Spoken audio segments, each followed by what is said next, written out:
With me now, an all-star panel, MSNBC political analyst Brendan Buck. He served as chief communications advisor to former House Speaker Paul Ryan and press secretary to former House Speaker John Boehner. And Democratic strategist Adrienne Elrod. She's a former director of external affairs for the Commerce Department's CHIPS program and a former senior aide on the Biden-Harris 2020 campaign. Also with me, MSNBC political analyst Cornell Belcher. He is a pollster and Democratic strategist. Thank you all very much for coming in on a early Sunday evening. I want to get all of you your reaction, your thoughts on the ending of the DeSantis campaign. But I'm giggling right now because I want you to watch how SNL spoofed DeSantis's loss in Iowa. This is before he dropped out of the race. Watch this. I want to congratulate Mr. DeSantis on a truly embarrassing showing. He went to 99 counties, but bitch couldn't win one. Brendan, you go first. Your reaction to Governor DeSantis leaving the race.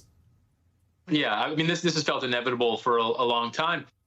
Clearly ran a flawed campaign. This was somebody who wanted to run as Trump or Trump light, which is difficult to do when Trump himself is in the race. If you like what Trump is offering, you're probably just going to vote for him. And he never really understood that until somewhat late in the race. But ultimately, I think this is less of a strategy and more of a candidate problem. Ron DeSantis, the idea, the governor of Florida that you've heard about, seemed much more attractive than the actual candidate we saw here. His real high mark in this campaign was before he ever got in. And the more that people got to see him and hear him, I think the less impressed they were. He was not very charming on the stump, and just didn't really wow anybody. And it just slowly leaked out. Not to mention outsourcing his entire campaign apparatus to a super PAC. It never really added up, and I think everybody's known for a long time this was coming, and he just did it at a moment that probably solidifies that Donald Trump is going to win in New Hampshire and be the nominee. Adrienne, what do you think? What are your thoughts?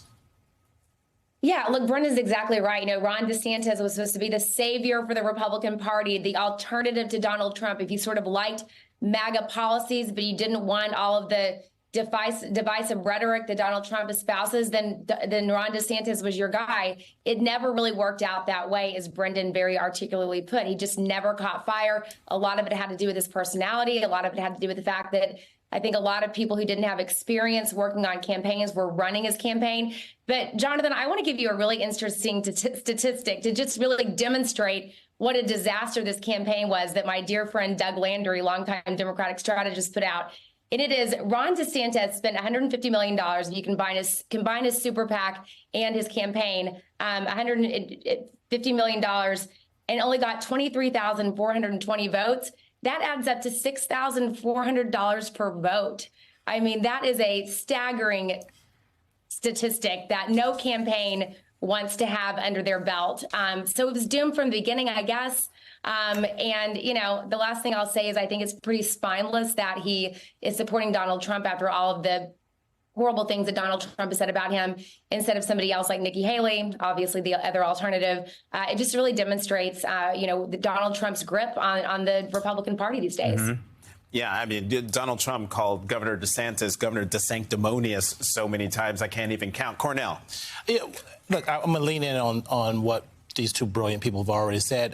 The addition I would add to this is there's clearly no alternative Trump lane right now in the Republican Party.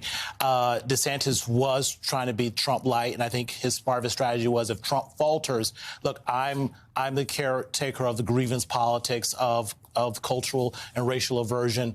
You know, he staked his strategic claim in wokeism, but Trump never faltered. I think what the reporting on this is most interesting is, and I've seen this in the second choice, right? There's no alternative lane to Trump, because even most of his voters now will probably move to Donald Trump. So what does Nikki Haley do? What is Nikki Haley's lane?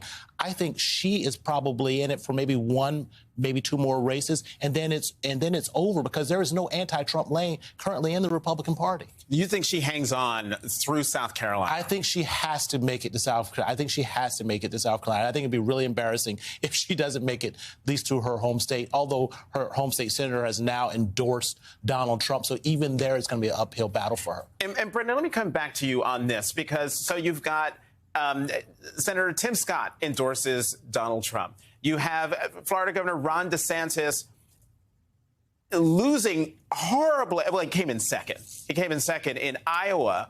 But I'm going to ask you the question I asked Chairman Steele in the 4 o'clock hour. Why didn't Governor DeSantis, why do you think he didn't drop out immediately after Iowa? And why do you think he is dropping out now?